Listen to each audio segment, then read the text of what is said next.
Diba? Special ang body, kaya special din ang bayan. Nasa tingin mo kung ang gusto mahabi ang usapan niyo. Kasi lang importante na dapat matuto kayong mag-presyo ng tama. Nakakarating mo saan? Di ba nga nila? Kaya ang bigyan sila para alumin yung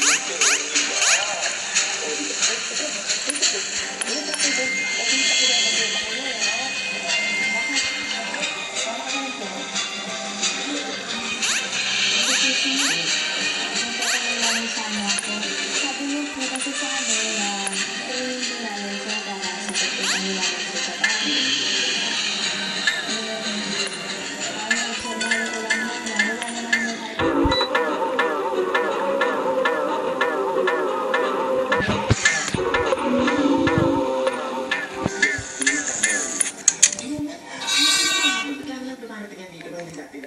bigla-biglaan dyan yan, tila mo, magugulat ka na lang.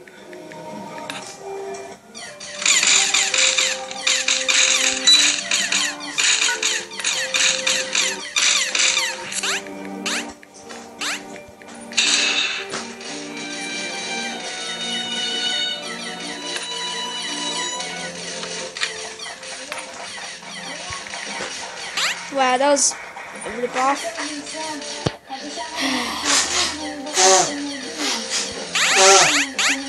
W2. Not gonna do.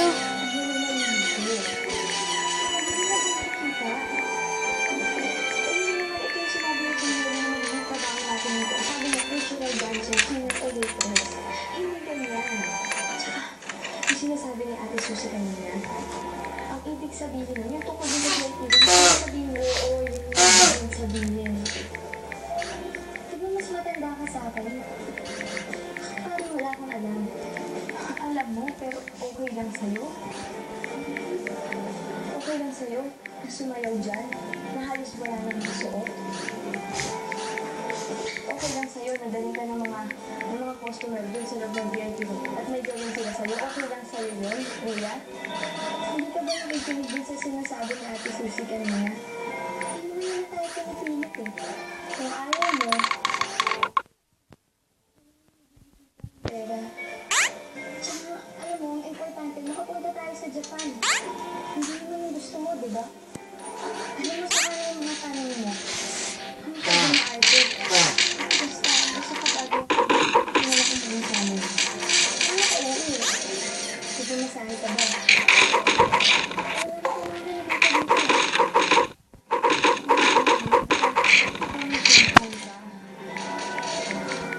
Pwede ka tawagin mo yung mga gusto mo. Sabi mo, hindi sa akin na cellphone ng ate ko eh. Wala kang SIM card eh.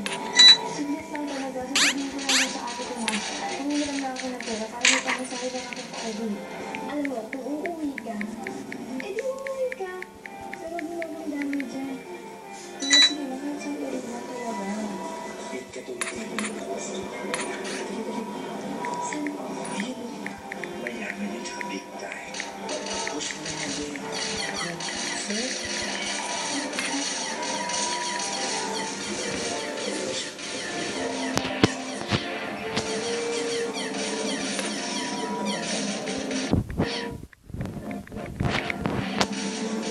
Kaibigan lang din yung nag-date ka. Oh, wais.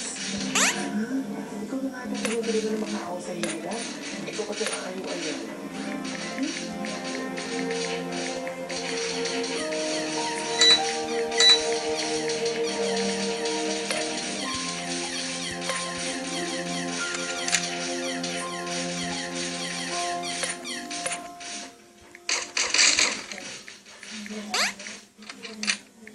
Hindi ka pa rin ba tapos umiyak? Tignan mo na yan. Mamaya marinig ka pa ni Ate Susie tapos madamay pa ako. Kung pamilya mo yung namiss mo. Sanahan mo na kasi yung sarili mo na malaking sa kanila. Paano na yan pag nag-Japan ka tayo? Hindi mo ba namiss si pamilya mo, Rhea? Siguradong hindi ko naman nila ako hinahanap eh. Hahanapin lang nila yung perang padala ko.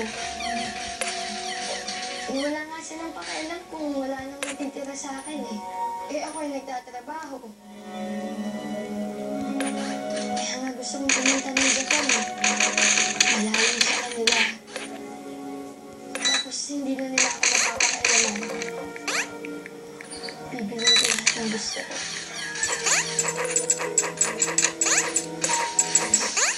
Sigurado ako. Mahal na mahal ka nila ngayon. Hindi kahit hindi ka rin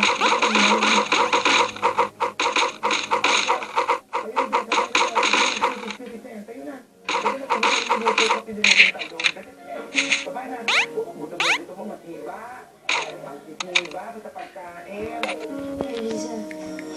Tumayo ka na dyan. Baka maubusan naman tayong pagkain.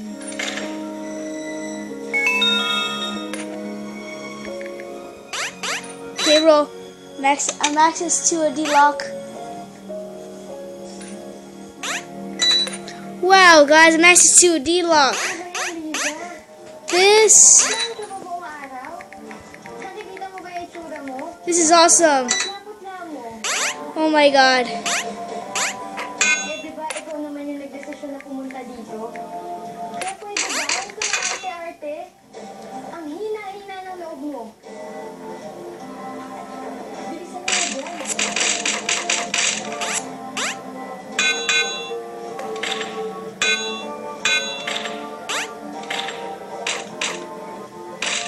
Hey, bro. Oh, ito. Who's that? Who's that? Bilisan mo ah. Kasi baka mauwi ka.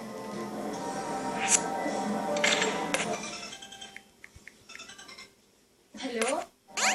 Kasi Lisa to. Bakit ngayon ka lang napatawag? Nag-aalala kami sa'yo dito ah. Ano? Sige, sige. Nakausap kita. Anak. Hello? Praise ko na. Yes, guys. We have rich friend. Kamusta ka na dyan? A rich friend. Can't believe this. Ako nakakatulog eh. Ang bihira kang bata ka. Sabi namin sa'yo, huwag ka na umalis at pumili ka pa rin. Kaya mo na yung kailangan ay tumawag. Ma'am! Ate, ano nangyari? Si Papa ba yan? Okay lang ba siya? Mas lalong lumawala ito na sinasabi. Mas lalo siyang humihinga. Paano ba naman? Kasi pati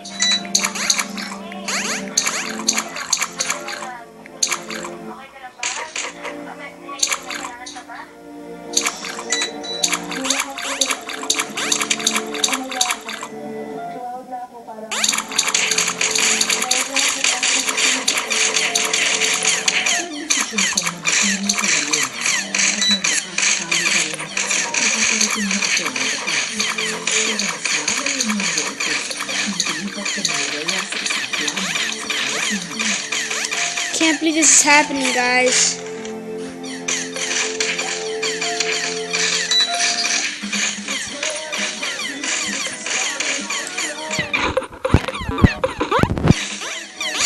Not believe this is happening. 5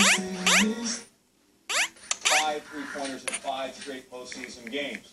Not only that, Curry joins LeBron James. Kobe Bryant is the only player in the last 25 years to produce 35 assists in 4 consecutive games during the same postseason.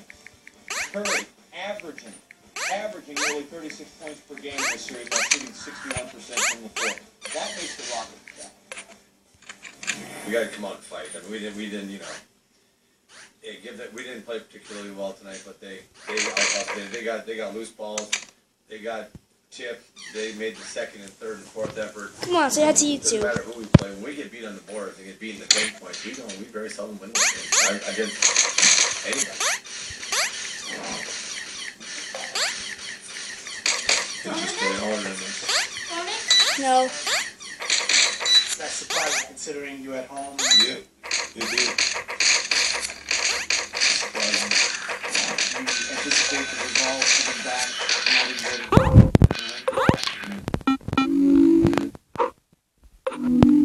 James Harden had a tough night in Game 3. Held a have fewer than 20 points for the first time in these playoffs. 17 points, 3 of 16 from the field. Got to the line a bunch, made those, but from the field, not good. First two games of the season, shot nearly 59% from the field and average 33 points. Michael Wilbon's work goes no weekend. ESPN Travel has you in Houston for the Western Conference Finals and SportsCenter. Michael, Steph Curry, this is the place to start. We're going to slobber all over the MVP, but really, this is what he did on a lot of nights all season. So give us the appropriate level of appreciation for his game. Well, when you drop 40, on the road, it's one thing to see Steph Curry play like that at home. But the truly great players, and you hear me talk about this whether it's in retirement years later, a number of years, I sat next to Magic Johnson, and he would talk about the delight of coming on the road and doing this. Michael Jordan talks about it all the time. As a matter of fact, you think about seeing Michael Moore in the red jersey, the visiting jersey in Chicago, and those historic things of his, the great road game. Steph Curry authored a truly great road game. I mean, it stands up there with anybody in the beauty performance, and he didn't even get off to a great start. Golden State was up, I think, a dozen points, and Steph Curry had one basket. And there were other things working, and of course, the Rockets weren't working at all. They seemed to really buy too much literally into this being a holiday weekend. Even tickets weren't here. But Steph Curry, he needs to be appreciated when you have that kind of shooting performance. The runner, how about the left-handed hook high off the glass? That was something like a combination. You could think back to Bob Cousy, that kind of classic shot where you had, his patented, jumpers and turn around fans who've been trash talking him as he hits threes off of offensive rebound baskets. He had the little duel, if you will, the block out of Dwight Howard. And it's certainly going to wind up being one of those games that people ask Steph Curry years from now, to list your greatest games, your favorite games. This is probably going to be at the top, and he has many great games, of course.